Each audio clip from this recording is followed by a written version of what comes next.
Hello दोस्तों, कैसे हो आप लोग। आज आपकी 11/8/2020 की करंट अफेयर है। हैंड राइटिंग में आपका स्वागत करता हूं।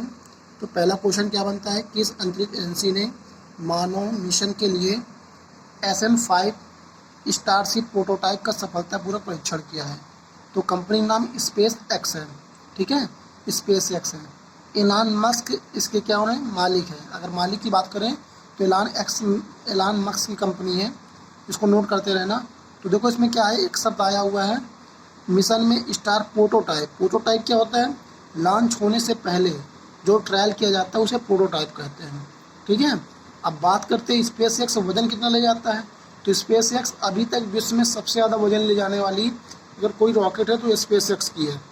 वो 1 लाख किलो वजन ले जा सकती है।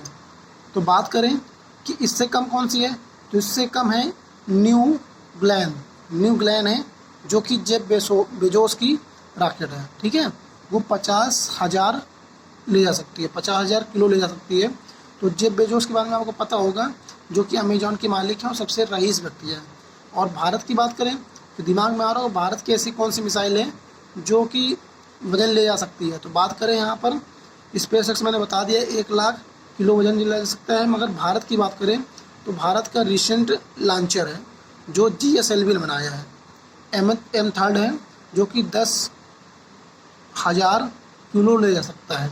तो पहले क्वेश्चन की बात हो गई। अब जो क्वेश्चन अगला होता है, दूसरा क्वेश्चन क्या है, हाल ही में संयुक्त राष्ट्र ने किस देश पर आर्म्स एम्बार्गो को समय सीमा बढ़ाई है। तो ईरान से बढ़ाई है। तो इस क्वेश्चन को समझते हैं, हाल ही में संयुक्त राष्ट्र ने किस देश पर आर्म्स एम्बार्गो की समय सीमा बढ़ाई, तो ईरान की। तो देखो बात ये है कि इसमें संयुक्त राष्ट्र जो UN होती है तो उन देशों को बंद करती है। जो आर्म एम्बार्गो मतलब ये होता है कि ऐसे देश कि जिनको हथियार खरीदने से मनाही होती है, तो उसमें आ जाते हैं ईरान। ठीक है, ईरान इसी में आते हैं, क्योंकि अभी हाल ही में आपने सुना होगा कुछ दिन पहले कोई इन्हीं के देश की, मतलब इन्हीं के कंट्री के कुछ नाव उसमें पानी में चल रहे थे और इन्होंने क्या कर दिया था, इसको मार दिया था, गोली से मार दिया था। ठीक है, तो उसमें बहुत सारे लोग मर गए थे। और हाल ही में क्या हुआ था, पैसेंजर जो प्लेन होती है वो जा रही थी, उससे बहुत सारे लोग मर गए थे। ठीक है, इन्होंने क्या कर दिया, मिसाइल मार दिया। तो इनसे पूछा कि भाई आपने मिसाइल क्यों चलाया उन पर, वो तो पैसेंजर प्लेन थी। तो इन्होंने कहा भाई मुझसे गलती हो गई, सॉरी। तो इसलिए क्या किया गया, इन पर आर्म एम्बार्गो की समय सीमा बढ़ा दी गई है। इनको 2020 में नहीं दिया जाएगा। तो क्वेश्चन बनता है, हाल ही में संयुक्त राष्ट्र ने किस देश पर आर्म एम्बार्गो की समय सीमा बढ़ा दी है, तो ईरान की है। अगला क्वेश्चन क्या बनता है, हाल ही में भारत का विदेशी मुद्रा भंडार अब तक उच्च स्तरों पर पहुंचा है। वर्तमान में भारत का विदेशी मुद्रा भंडार कितना है। तो क्वेश्चन याद कर लेना, इंपॉर्टेंट है। 534,568 534.568 याद कैसे करना है, 534, अब 34 क्या करो, डबल कर दो तो 568 हो जाएगा। देखो 5 तो ऐसे ही रहेगा, 3 का डबल 6, 4 का डबल 8, तो 538.568। क्वेश्चन क्या बनता है, हाल ही में भारत का विदेशी मुद्रा भंडार अब तक उच्च स्तर पर पहुंचा है। भारत की वर्तमान विदेशी मुद्रा भंडार कितना है, तो 534.568 है। तो बात करें सबसे ज़्यादा विदेशी मुद्रा भंडार, सबसे ज़्यादा विदेशी मुद्रा भंडार है आपका चीन का। ठीक है, चीन का सबसे ज़्यादा विदेशी मुद्रा भंडार है।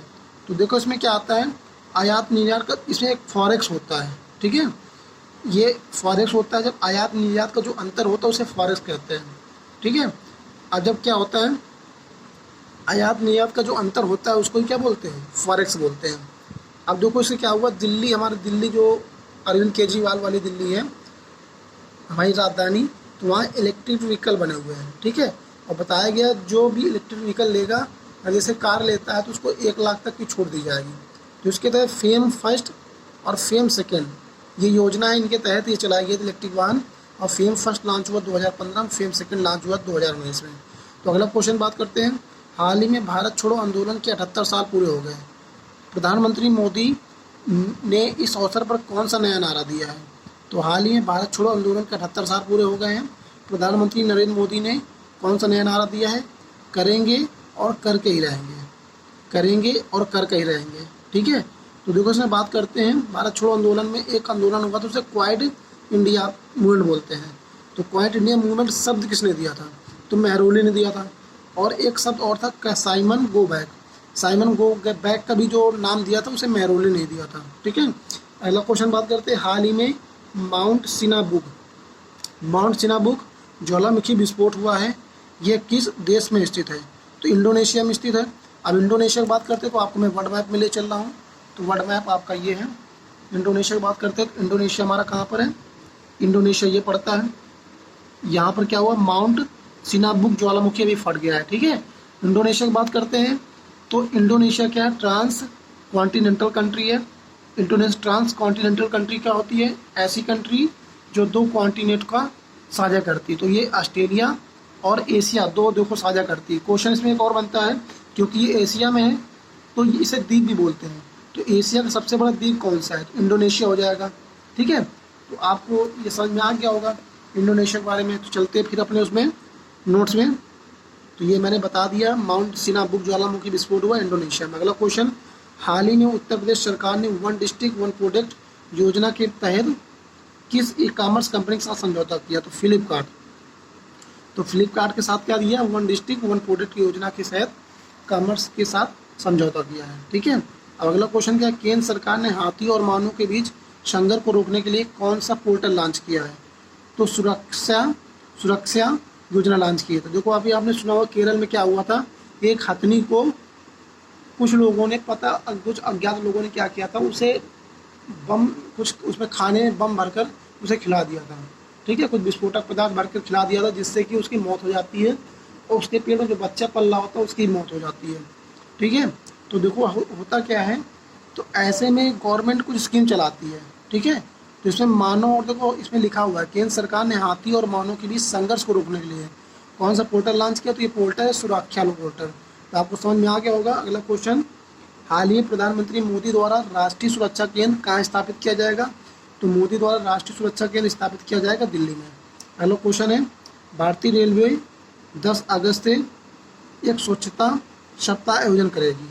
ठीक है, तो 10 अगस्त कब से करेगी? 10 अगस्त से 15 अगस्त 2020 तक। तो स्वच्छता सप्ताह का आयोजन कब होगा? 10 अगस्त से 15 अगस्त 2020 तक। अगला क्वेश्चन, किस भारतीय अंतर्राष्ट्रीय हवाई अड्डे ने अंतर्राष्ट्रीय आगमन वाले यात्रियों के लिए एयर सुविधा पोर्टल लॉन्च किया है? तो दिल्ली अंतर्राष्ट्रीय हवाई अड्डा।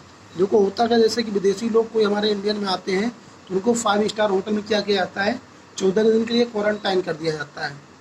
तो क्योंकि आजकल कोरोना कुछ चल रहा है, पहले ऐसा नहीं होता था, मैं कोरोना चलते 14 दिन के लिए क्वारंटाइन कर दिया जाता है। तो इनके द्वारा होता क्या है, इन्होंने क्या करते हैं अपने हिसाब से उसमें एक फार्म होता है उसको भरा जाता है।